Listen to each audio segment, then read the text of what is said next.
Hey, another great day to join you, another great day to be connected. It is your well woman, practitioner LaShanna Moore of Holistically Well, and you're joining me on Well Life TV. This is another episode of Chronicles, and today's question comes from a young lady who asks, how do I eat as I enter menopause? So I want to dedicate this particular response to those of you who are right in the perimenopause and menopause age and season of your life. It's a lot of understanding about this new hormone health. There's a lot to understand about what's going on with your body. The first thing I want you to know is that you could have not passed or failed per se in this area. It is a biological, hormonal advancement in life. It is a rite of passage. That's the way I like to look at it. It's a rite of passage. And so as with anything else, it takes a lot of patience and a lot of grace and being very careful and mindful of how you receive information. So the first thing I would say to you is to stay open with food. I really like to focus mainly on intuitive eating, being very mindful, full of mind, full of thought, and full of freedom while you consider foods. In this culture, this dieting culture, and even a hyper health awareness is known as a diet culture. So in this diet culture, it takes a lot for you to pace yourself and to explore foods. I'm going to give you a general guideline, so to speak, but within that, I want you to understand that you are continuously unlearning a lot of things.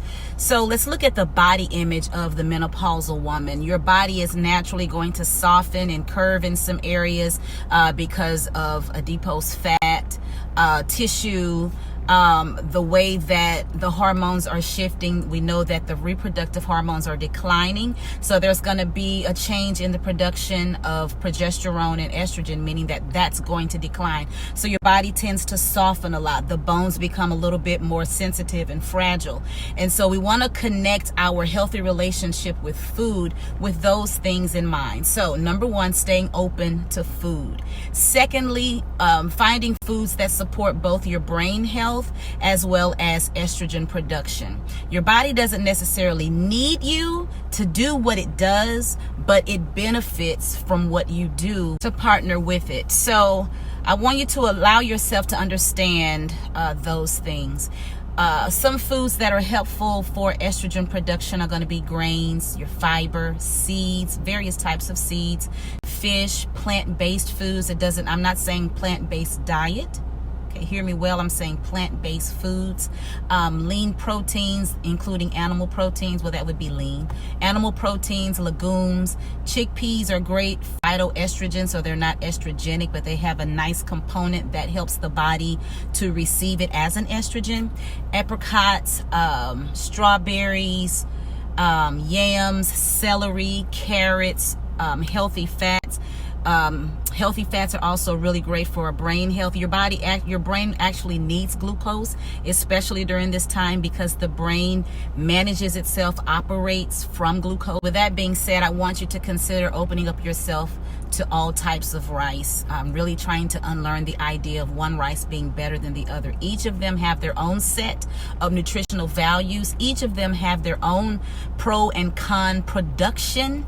But with one of the things I will say with white rice is that you can benefit from its glucose, because the body will know how to pull that production for the sake of your brain health. And you know already with memory challenges and sometimes short-term, long-term memory that's going to happen while the hormones are doing what they do, that you're really going to appreciate that glucose. I think in closing here, ultimately what I want you to understand is that the body needs a little bit of everything with your participation and permission in order to let you know what it absolutely does not like, what it can tolerate, how it will produce, break down, digest, and benefit from what it will utilize, what it will discard. I want you to consider participating with your body and allowing your body to give you feedback, and not being afraid to get that feedback. when you're experiencing fear around food, that is indicative of being, I'll say the word victim of diet culture, or being lured into diet culture. When you find yourself ultimately and ultra restricted and trying to find all of the healthy things or the things that have been said to be great, that is a byproduct of diet culture. So I want you to take a deep breath, go easy, take it easy, be open.